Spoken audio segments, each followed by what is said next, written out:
tips on how to be happy. So first of all, a bit about myself. I am a speaker. I do one-on-one life coaching with my clients. My name is Jason. I'm studying psychology right now. I'm going for my master's degree. I'm eventually going to, I love psychology. You know how some people, they go home and they watch, my mom, she goes home, she watches those Chinese drama shows. My dad, he goes home, he reads retirement books. For me, I live and breathe psychology. Like I would go home all the time, even when I was 15 years old. I would read psychology books, I would read self-help books. I'm all into about improving yourself to make yourself the best person you can be, because I'm always about that. This is my expertise. I'm really bad at everything else. If you ask me how to make a tutorial on how to cook, I'd be like, I guess you put the food in the water and I don't even know a cooking term. You boil it and then you put in that onion, salt, pepper, I don't know. But I can tell you that throughout my whole life, I'm really, really, really passionate about psychology and self-help and all about that stuff. So I'm gonna probably know more than the average person. I mean, I will know more than the average person. Hopefully you'll take a few tips from it and it'll actually improve your life as well. So first of all, you have to understand that when you're sad, you have to be sad in order to be happy. There was this, it's common sense, it makes sense, right? You have to be sad in order to be happy, because if you're not sad, then you can't really compare the state or the mood you're in to something else, and then that's just your normal. But I didn't, that made sense to me, but it never really hit me until that one time I met a celebrity. I'm not gonna say who he is, but he's just he's like the most famous author there is, basically. But and I met him. So then it was really, really, really, really cool. And then he invited me with his crew to go party the next day, and I was so excited. But yeah, a few days after that, I remember I woke up in the morning and I thought oh, today sucks. I was just in such a downer mood, and I thought about it. I was like, why do I feel so bad right now? And then I looked. I sort of thought, what is today? How is today different from any other day? Did anyone in my family die? Did anyone is anyone sick? Am I sad for any reason? And I thought about it for the longest time. Well, not the longest time, but and I realized today's just a regular day, but why am I so sad? And I sort of remembered a few days ago, that was the happiest day of my life. I remember that day. I was like, oh, this is the happiest day of my life.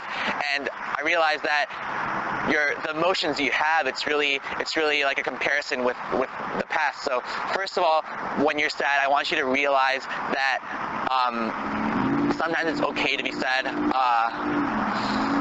Sometimes it's just after a breakup, I have videos on breakups and how to deal with it as well. I suggest being sad for a few days. Sometimes you just have to embrace the being of sadness, because you don't get that all the time, and that tomorrow is going to be better. It might be worse, but if it's worse, then the day after that it'll eventually be better, unless you die. But in that case, I mean, you're dead anyway, so it doesn't matter. But yeah, so about sad, sometimes it's okay to be sad, but obviously if it's too much for you to handle, you obviously want to make your state happy again. So I'm going to teach you different techniques on how to do that. First, if you want to be happy, there are two ways you can go about this. There's the instant gratification. So you do one thing, you do something that'll make you happy right away. But that's only the short term, unless you do that every time you're sad. Exercise is a good one. Unless you go exercising every day, you're like, oh, I feel sad, I'm going to go run for 20 minutes. But another section I'm going to teach you is the long-term happiness. Because even though I said your state changes all the time, sometimes you're happy, sometimes you're sad, you have to be sad in order to feel happiness. Ideally, in your life, you want, the beginning of your life, you have no money, I guess you have parents, whatever, but when you start being independent, you have no money, you have no relationship, let's start from rock bottom, pretend you're an orphan, okay? Nothing. Eventually, you're going to want, even though there are ups and downs, daily ups and downs, you're going to be happy, you're going to be sad, eventually you want to build your life where you're more happy, than you are before. So you're going to have more money, you're going to have more love, you're going to build more connections, you're going to be healthier than you were before. Ideally, it's like that. But day to day, there will be fluctuations. You have to be sad to be happy. So the second part is to realize what's missing in your life, what's preventing you from being happy, and what steps you're willing to, what steps you have to take in order to reach the goals that you want to reach. I'm going to talk about the instant gratification. So it's about doing something that'll make you happy right away. Not that, guys. You can do that too. But exercise. Exercise is good. Aerobic exercise, it gets your hormones, whatever, endorphins, whatever, running, and it sort of gets you in an elated high. And it's starting to rain. Hey, so yeah, it's starting to rain a lot. I'm gonna continue this video because there's no use. I could be sad about it, or I can just continue it and do it anyway. And hopefully you guys will still get the same amount of content. But yeah, instant gratification, aerobic exercise is really good. 15 minutes, at least 15 minutes. If you do less than 15 minutes, you don't reap that much of the benefits.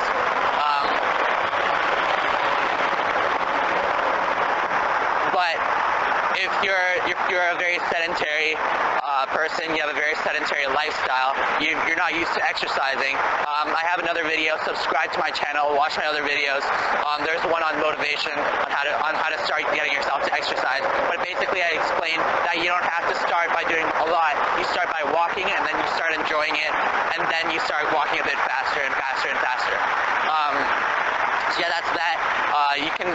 But a lot of the times it's like a catch-22. You just have to realize this. When you're sad and depressed, like if you're really, really sad, really, really depressed, you don't feel like going outside for a run or a walk. A lot of the times when you're happy, you feel like going outside and going for a walk, which is kind of contradictory because when you walk and when you run, you become even more happier. So sometimes you just have to trust yourself, trust in me, that if you go outside, force yourself to go outside even when you're really sad, to trust yourself that you will be happier when you do that.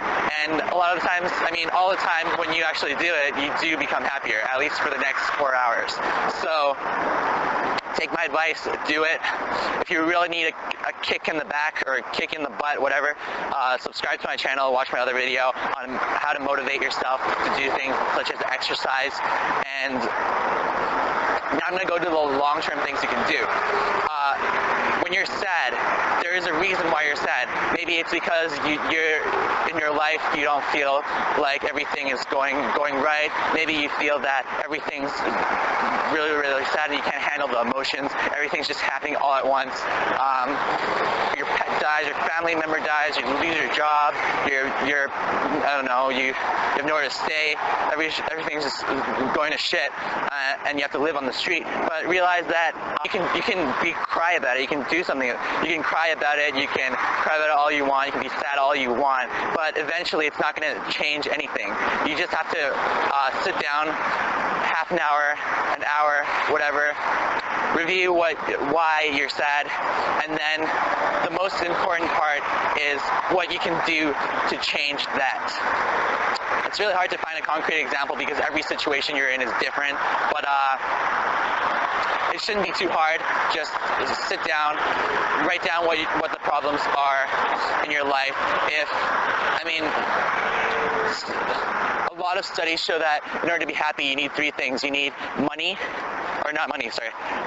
In order to be happy, you need 3 things. You need wealth, health, and love. So once you have those 3 things, you're probably like all set to go. So health, health, eating healthy.